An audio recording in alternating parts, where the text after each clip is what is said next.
దళిత యువకుడు ఎర్ర రాజశేఖర్ షాద్ నగర్ నియోజకవర్గం ఫరూక్ నగర్ మండలం ఎల్లంపల్లి గ్రామానికి సంబంధించినటువంటి ఒక దళిత యువకుడు రాజశేఖర్ ని అత్యంత క్రూరంగా మానవ మృగాల్లాగా ప్రవర్తించి కిడ్నాప్ చేసి హత్య చేసి ఆ తర్వాత పెట్రోల్ పోసి నిప్పంటు పెట్టడం సజీవ దహనం చేయడం జరిగింది. ఎందుకు ఇంత క్రూరంగా ఇంత అమానవీయంగా ఇంత మూర్ఖంగా ప్రవర్తించారు? ఈ రోజు దేశంలో శాస్త్ర సాంకేతిక పరిజ్ఞానం చాలా వేగంగా విస్తృతంగా పెరుగుతుంది. భారతదేశం చంద్రయాన్ ను కూడా ప్రయోగించింది. ఒక వైపున టెక్నాలజీ పెరుగుతుంది, మరొక వైపున కుల దురహంకార హత్యలు పెరుగుతున్నాయి. ఏమిటి వైరుధ్యం? ఎందుకు ఈ కుల దురహంకార హత్యలు జరుగుతున్నాయి? ఆసిఫాబాద్ జిల్లాలో దహేగాం మండలం గిర్రె అనేటువంటి గ్రామంలో రేపు డెలివరీ అవుతుంది అనగా నిండు గర్భావతి 9 నెలల నిండు గర్భావతిని గొడ్డలితో నరికి కత్తితో పొడిసి లోపల ఉన్నటువంటి పసిగుడ్డును బయటికి తీసి కత్తితో పొడిసి చంపి 2 రకాల ముఖ్యమైనటువంటి అంశాలు కనిపిస్తున్నాయి. ఒకటి, అగ్రకుల దురహంకారం దీని వెనకాల ఉంది. రెండోది, చట్టాన్ని రక్షించాల్సిన వాళ్ళు, చట్టాన్ని కాపాడాల్సిన యొక్క పోలీసుల యొక్క వైఖరి దీని వెనకాల ఉంది. అందుకే ఈ హత్యలు, 2 హత్యలు జరిగినాయి. 18 సంవత్సరాలు నిండిన యువతి, 21 సంవత్సరాలు నిండిన యువకుడు ప్రేమించుకోవచ్చు, పెళ్లి చేసుకోవచ్చు, సహజీవనం చేయొచ్చు అని చెప్పి చట్టం చెబుతున్నది. కానీ చట్టం మీద నమ్మకం ఉన్నదని చెబుతున్న వాళ్ళు, చట్టాన్ని గౌరవిస్తున్నామని చెబుతున్న వాళ్ళు, చట్టం ముందు అందరూ సమానులే అని చెబుతున్నటువంటి వాళ్ళు, రాజ్యాంగం మీద ప్రమాణం చేసినటువంటి వాళ్ళు ఏం చేస్తున్నారు? ఇప్పుడు 18 సంవత్సరాలు నిండితే, 21 సంవత్సరాలు నిండితే పోలీసులు వాళ్ళని కౌన్సిలింగ్ చేయొచ్చు, వాళ్ళ తల్లిదండ్రులను ఎడ్యుకేట్ చేయొచ్చు, వాళ్ళు మేజర్లు అయినందుకు పెళ్లి చేయొచ్చు. ప్రతి యువతి, ప్రతి యువకుడు భారత రాజ్యాంగంలో ఆర్టికల్ 21 ప్రకారంగా తన లైఫ్ పార్ట్నర్ ని స్వేచ్ఛగా జీవించేటువంటి హక్కును కల్పిస్తుంది. దాని లైఫ్ పార్ట్నర్ ని వాళ్ళ లైఫ్ పార్ట్నర్ ని వాళ్ళు చూజ్ చేసుకుంటారు. అడ్డు చెప్పే హక్కు ఎవరికి లేదు. ఓ పెళ్లి జరగటానికి ఏం కావాలి? ఒక స్త్రీ ఉండాలి, ఒక పురుషుడు ఉండాలి. వాళ్ళ కులం ఎందుకు, మతం ఎందుకు, వాళ్ళ ప్రాంతం ఎందుకు, వాళ్ళ భాష ఏంది, వాళ్ళ రాష్ట్రం ఏమిటి, ఇవన్నీ ఎక్కర్లేదు. ఆప్యాయత అనురాగాల్లో వాళ్ళ కులం కంటే వాళ్ళ గొప్ప గుణం బాగుండాలి, వాళ్ళ మతం కంటే వాళ్ళ మానవత్వం బాగుండాలి, అది చూడాలి. కానీ నేను గొల్ల కుర్మ కులంలో పుట్టాను, నువ్వు ఎస్సీ మాదిగ కులంలో పుట్టావు కాబట్టి నువ్వు అంటరాని వాడివి, నా కూతుర్ని పెళ్లి చేసుకుంటావా నువ్వు?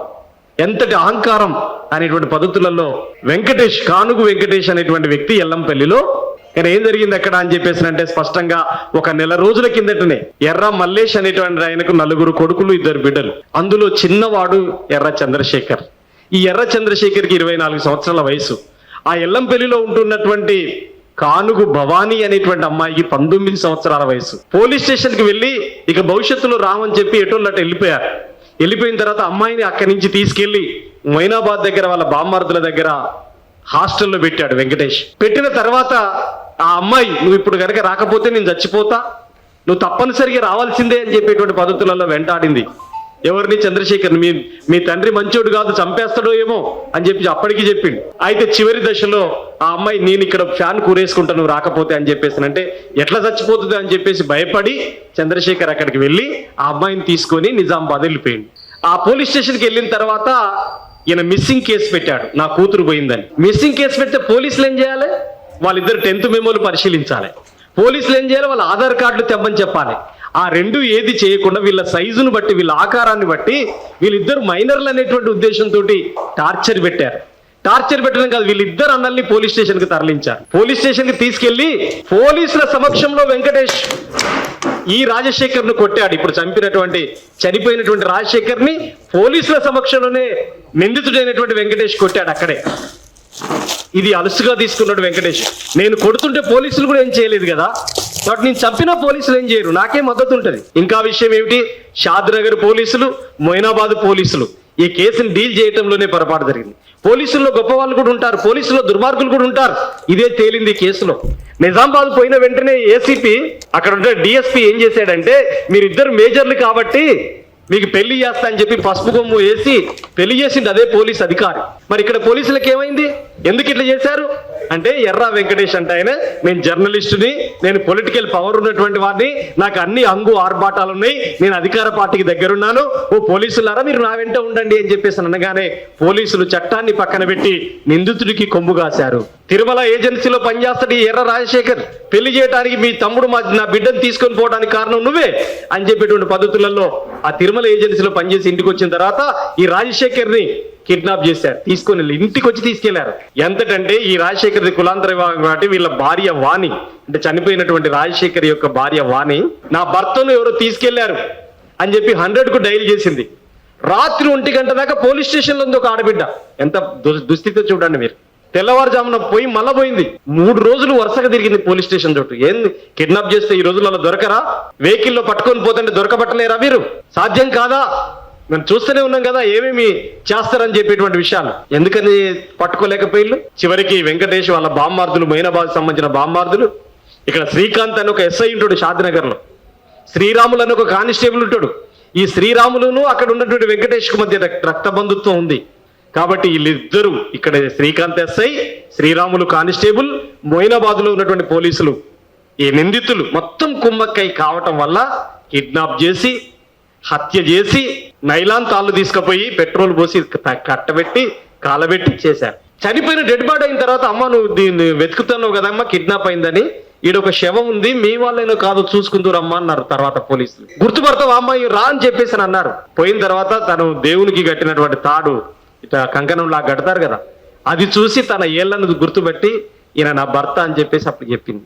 తమ్ముడు ప్రేమ వివాహం చేసుకుంటే అన్నం చంపేశారు.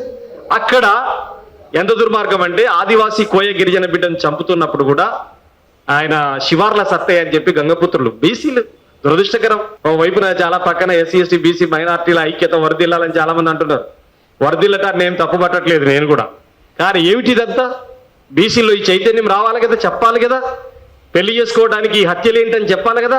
తెలంగాణ రాష్ట్రంలో ఇప్పటి వరకు జరిగినటువంటి హత్యలలో ఇవి వికృత రూపం దారిస్తున్నాయి. ఎవరైతే ప్రేమిస్తే ఆ ప్రేమించినటువంటి యువకుని చంపిల్లు ఇప్పటిదాకా జరిగింది. కానీ ఈ 2 హత్యలు ఏమిటి?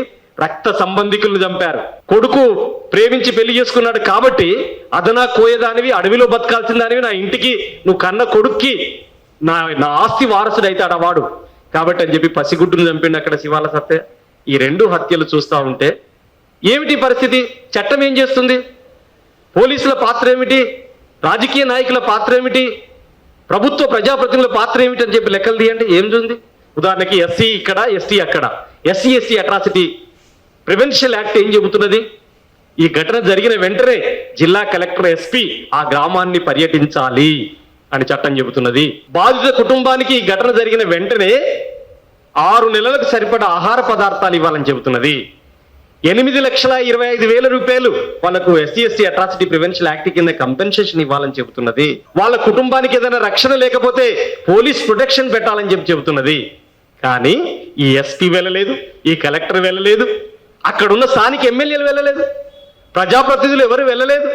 చట్టం మీద నమ్మకం ఉందని చెబుతున్నటువంటి వాళ్ళు, రాజ్యాంగం మీద ప్రమాణం చేస్తున్న వాళ్ళు రాజ్యాంగాన్ని ఉల్లంఘిస్తున్నారు, రాజ్యాంగ హక్కుల్ని కాలరాస్తున్నారు. రాజ్యాంగం కుల నిర్మూలనకి బాటలు వేయాలని చెబుతుంది, కులాంతర వివాహాలను ప్రోత్సహించాలని చెబుతున్నది. నిజంగానే కులాంతర వివాహాలు చట్ట విరుద్ధమే అయితే కేంద్ర ప్రభుత్వం 4,50,000 రూపాయలు ఇస్తుంది కులాంతర పెళ్లి చేసుకుంటే. దేశంలో 500 మందికి ఒక ఏడాదికి ఇస్తుంది.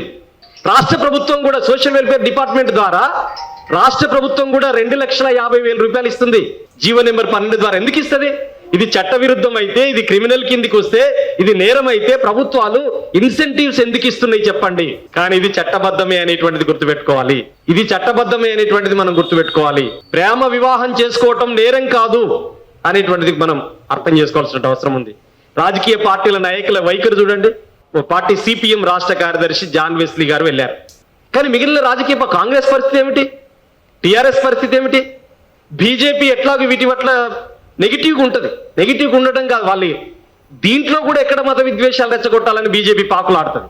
142 కుల దురహంకార హత్యలు జరిగితే నాగరాజు అనేటువంటి ఎస్సీ యువకుడిని ముస్లింలు హత్య చేస్తే, మత దురహంకారంతో హత్య చేస్తే, ఆ ఒక్క చోటికి మాత్రమే బండి సంజయ్ వెళ్ళిండు. మా హిందువును చంపుతారా అని చెప్పేసి అన్నాడు.